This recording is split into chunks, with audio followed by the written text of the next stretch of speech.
Assalamualaikum warahmatullahi wabarakatuh. Hai Sobat Cerita BBG semua. Pernahkah kamu mendengar lagu Lancang Kuning berlayar malam? Ternyata di balik lagu yang indah itu tersimpan legenda yang begitu dalam dan penuh makna bagi masyarakat Melayu Riau.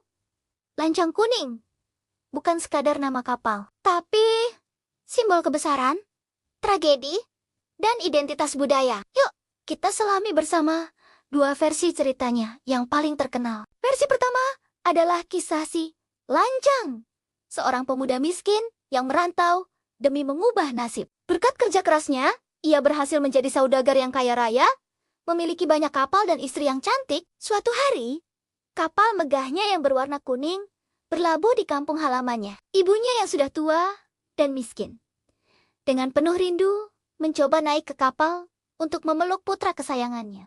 Namun, apa yang terjadi? Si Lancang, yang dibutakan oleh kekayaan, merasa malu dengan keadaan ibunya. Ia tidak mengakuinya, dan dengan tega mengusir wanita yang telah melahirkannya itu. Hati sang ibu hancur berkeping-keping. Dalam kesedihannya, ia menengadahkan tangan dan berdoa kepada Yang Kuasa. Seketika, langit menjadi gelap.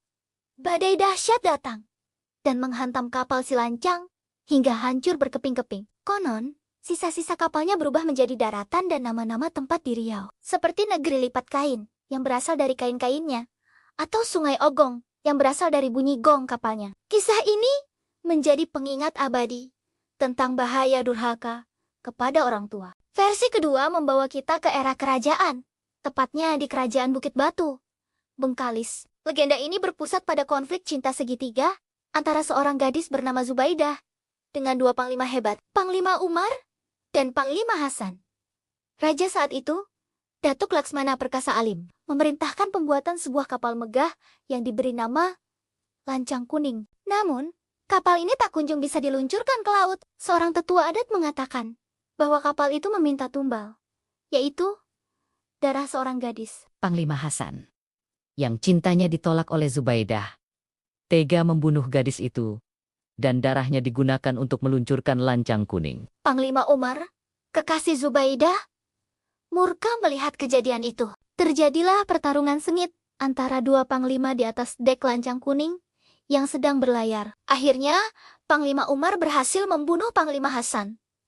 Namun, diliputi duka yang mendalam. Ia membawa Lancang Kuning berlayar tanpa tujuan. Hingga akhirnya, kapal agung itu dihantam badai dan karam di perairan Tanjung Jati. Karamnya Lancang Kuning dalam versi ini menjadi simbol awal kemunduran kerajaan tersebut. Jadi, apa sebenarnya makna di balik semua ini? Warna kuning dalam budaya Melayu adalah warna sakral yang melambangkan kebesaran, kejayaan, dan kekuasaan raja. Kapal Lancang sendiri adalah simbol kekuatan maritim, pusat perdagangan, dan jiwa pelaut masyarakat Riau. Tak heran jika Provinsi Riau hingga kini dijuluki sebagai Bumi Lancang Kuning. Ini adalah penghormatan terhadap sejarah panjang mereka sebagai penguasa lautan. Dari kisah durhaka hingga tragedi cinta di kerajaan, Lancang Kuning mengajarkan kita banyak hal tentang kehidupan, kesetiaan, dan akibat dari kesombongan. Legenda ini akan terus berlayar melintasi generasi, menjaga api semangat dan identitas budaya Melayu Riau agar tak pernah padam. Terima kasih sudah menonton. Semoga cerita ini menambah wawasan kita semua tentang kekayaan budaya Indonesia. Jangan lupa follow Cerita BBG dan tinggalkan komentar kalian. Wassalamualaikum warahmatullahi wabarakatuh.